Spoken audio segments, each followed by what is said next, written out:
Well, good afternoon, all.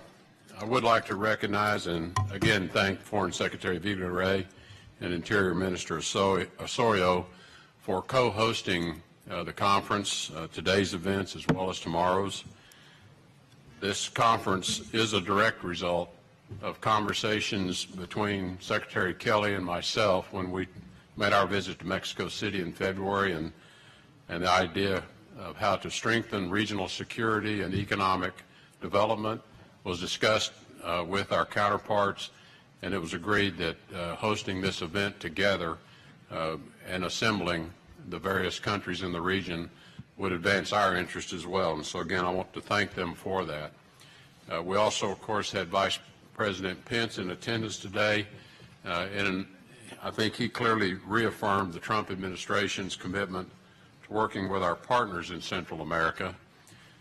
In addition to my meetings with senior leaders from the region, the Vice President and I also participated in constructive bilateral meetings with the Honduran President Hernandez, Guatemala's President Morales, and El Salvador's Vice President Ortiz. These conversations amongst all of us today, I think, again, reinforce that security in Central America is not only essential to the region's stability, but it really is foundational to creating economic prosperity in the region, which will translate also, though, to economic prosperity for Americans as well.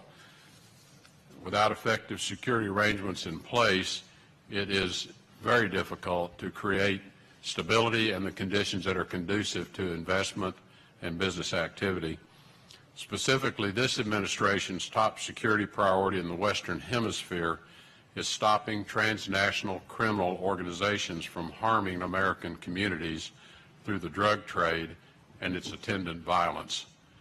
We recognize that as the world's top source of demand for illegal drugs, our own country must improve its efforts to reduce drug consumption, which is the lifeblood of these gangs.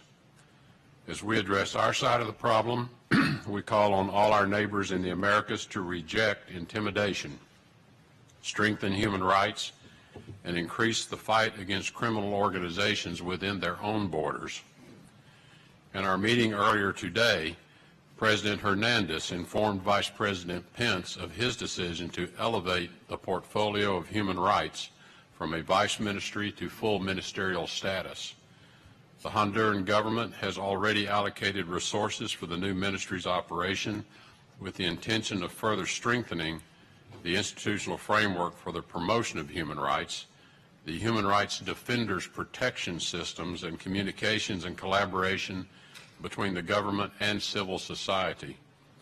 This very important step is to be commended, as it demonstrates the Honduran government's commitment to protecting and advancing our shared human rights values and enabling the work of vulnerable human rights defenders. We hope others will follow Honduras's example. We also had many productive conversations with public and private sector leaders from across the region and obviously from the United States on growing prosperity in Central America.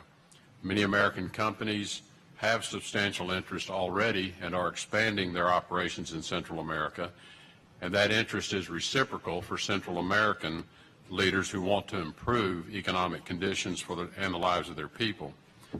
Central American economies are fueled by private sector involvement that will provide a more legal opportunities for growth.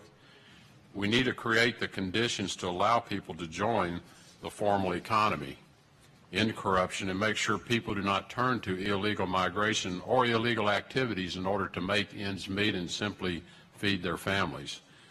More private sector investment will accelerate progress on these goals.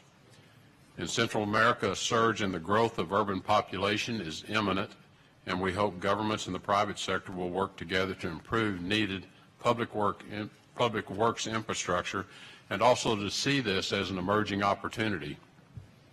With GDP growth so closely linked to internet accessibility, we also hope private and public sector partnerships will deliver improved internet connectivity.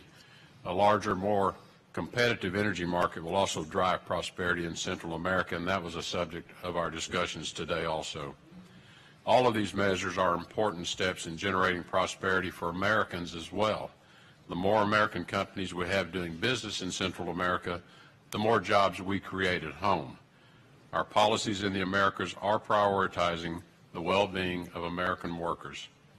The United States is quite proud of the progress we've made today, again, in partnership with our co-host Mexico, and I look forward to